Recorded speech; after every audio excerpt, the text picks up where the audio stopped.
নিত্যপণ্যের যে বাজার তাতে রীতিমতো প্রতিযোগিতা, যেন রেকর্ড ভাঙতে হবে। আজ পেঁয়াজ, ডিম তো কাল আলু।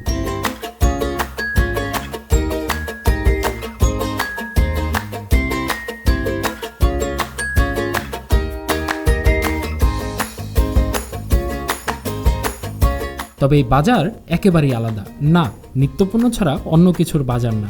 এই হলো প্লাস্টিক এক্সচেঞ্জ স্টোর, যেখানে আপনি মুরগি, চাল, ডাল থেকে শুরু করে বিস্কুট, নুডলসও পাবেন। শুধু পরিবর্তে দিবেন আপনার ফেলনা প্লাস্টিক।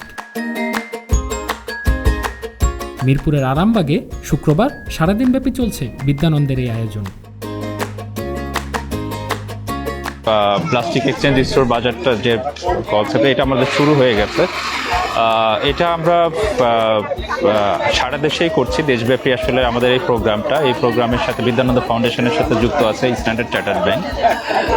আমরা দেশব্যাপী কার্যক্রম করছি মূলত কয়েক বছর আগে থেকেই, তবে এই বছরটা আমরা অনেক বড় আকারে করছি, ব্যাপক আকারে দেশব্যাপী, যেখানে প্রায় আমাদের ধারণা 150 মতো ক্যাম্প করা হবে দেশের 64টা জেলায়। এবং আমরা চেষ্টা করছি যে মানুষের পাশে ভিন্নভাবে একটু দাঁড়াতে, কারণ আমরা এই প্রজেক্টটা করি মূলত, আপনারা জানেন যে আমরা ত্রাণ বিতরণের কাজটা করি। ত্রাণ বিতরণের শুধুমাত্র বিনামূল্যে আমরা ত্রাণ দরিদ্র মানুষের কাছে দেই, ফ্যামিলির কাছে দেই, কিন্তু এইটার বিনিময়ে আমরা এবার চাচ্ছি যে দেশব্যাপী যে একটা আন্দোলন শুরু হয়েছে যে প্লাস্টিক কমানোর জন্য, সেই দুটোকে আমরা কানেক্ট করার চেষ্টা করেছি, যে প্লাস্টিক দিয়ে আমরা বাজার করার, দরিদ্র যে পরিবারগুলো সে বাজার করার সুবিধা পাবে। এইখানটাতে প্রায় 20 ধরনের পণ্য আছে।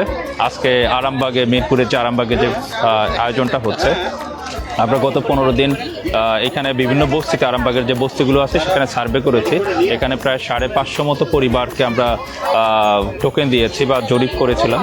তারা আজকে বাজারের জন্য এসেছে। আমরা আশা করছি যে এখান থেকে প্রায় 2.5 থেকে 3 টন প্লাস্টিক আসলে কালেক্ট হবে। আর বাজারের সুবিধাটাতে কি থাকছে যে 1 কেজি প্লাস্টিক দিয়ে মানুষ কিন্তু 1 কেজি চাল নিতে পারবে, 6টা ডিম নিতে পারবে, বিস্কিট নিতে পারবে, নুডলস নিতে পারবে। এর পাশাপাশি তেল, মুরগি, তারপর ডাল, বিভিন্ন আইটেম এটা আছে। সো একটা মানুষ যদি সাধারণত দেখা যায় যে 10 কেজি প্লাস্টিক যদি আনে, সেক্ষেত্রে কিন্তু 700 থেকে 800 টাকা বা কখনো কখনো 900 টাকার পরিমাণ প্রায় বাজার করার সুবিধাটা পাবে। তো এইটার মাধ্যমে যেটা হয়, সে প্রায় ভালো একটা সময় দেখা যাবে যে 10 থেকে 15 দিনের একটা পরিবারের যে শুকনো বাজারটা, সেইখানে কিন্তু সেই এই প্লাস্টিক দিয়ে নিতে পারছে। সকাল থেকে চলমান এই আয়োজনে কয়েকশো পরিবার এসেছে তাদের ফেলনা প্লাস্টিক নিয়ে। হাসি মুখে সাথে করে নিয়েও যাচ্ছেন ঘরের বাজার। নিম্ন আয়ের এসব মানুষ, যাদের হয়তো এমন ফেলনা কুড়িয়েই সংসার চলে, তাদের একটাই কথা, এরকম আয়োজন সবসময় চলুক। ভালো, অনেক সুন্দর। টুকটাক উনি যে একজন ডিম নিচ্ছে, আমি তেল নেব, চিনি তো নাই, ডিম আছে, টি-শার্ট আছে, ডিম নিচ্ছে, আমিও ডিম নেবো। আবার আরো হলে আরো ভালো হবে। ভালো লাগছে। কি ডিম নিলেন? ডিম আর হচ্ছে আপনার নুডলস। আজকে মিরপুরের আরামবাগে আমরা এসেছি স্ট্যান্ডার্ড চার্টার্ড ব্যাংক এবং বিদ্যানন্দের যৌথ উদ্যোগে প্লাস্টিক এক্সচেঞ্জ স্টোরে। আজকের ইউনিক আয়োজনটা হচ্ছে যে স্ট্যান্ডার্ড চার্টার্ড ব্যাংক থেকে আমরা প্রায় 20 জনের মতো কলিগ ভলান্টিয়ার করতে এসেছি। আমাদের সময় দিয়ে আমরা এই স্টোরটাকে ম্যানেজ করতে, স্টোরের কার্যক্রম পরিচালনা করতে আজকে হেল্প করছি। আধা ঘন্টা হয়েছে স্টোরটা খুলেছে, এখানে অলরেডি বিপুল পরিমাণ ভিড়, এবং আমরা আশা করছি যে আমাদের এই উদ্যোগে, যে এখন যে দ্রব্যমূল্যের দাম, এর মধ্যে প্লাস্টিক দিয়ে, যেটা বাসার বর্জ্য হতো বা এটা আমাদের জন্য, এনভায়রনমেন্টের জন্য খুব বড় দূষণ একটা, ওইটা দিয়ে তারা দ্রব্যমূল্য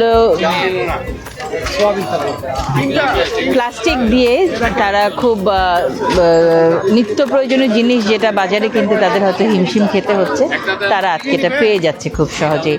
আমাদের স্ট্যান্ডার্ড চার্টার্ড ব্যাংক এবং বিদ্যানন্দর আমরা এটাই ফিল করি যে আমরা পজিটিভলি ইম্প্যাক্ট করতে পারছি, স্পেশালি যারা খুব অতি সাধারণ নিম্ন আয়ের মানুষ আছে, তাদের জীবনযাত্রা আমরা কিছুটা হলেও সাহায্য করছি, তাদের কষ্টটা একটু হলে লাঘব করছি। স্ট্যান্ডার্ড চার্টার্ডের সহযোগিতায় শুধু ঢাকাতেই না, পুরো দেশব্যাপী 115টি জায়গায় চলছে এই আয়োজন। পরিবেশে যাতে প্লাস্টিক বর্জ্য কোনো ক্ষতিকর প্রভাব না ফেলতে পারে, তাই বিদ্যানন্দ এই ফেলনা প্লাস্টিক নিয়ে দিবেন রিসাইকেল কোম্পানিগুলোতে।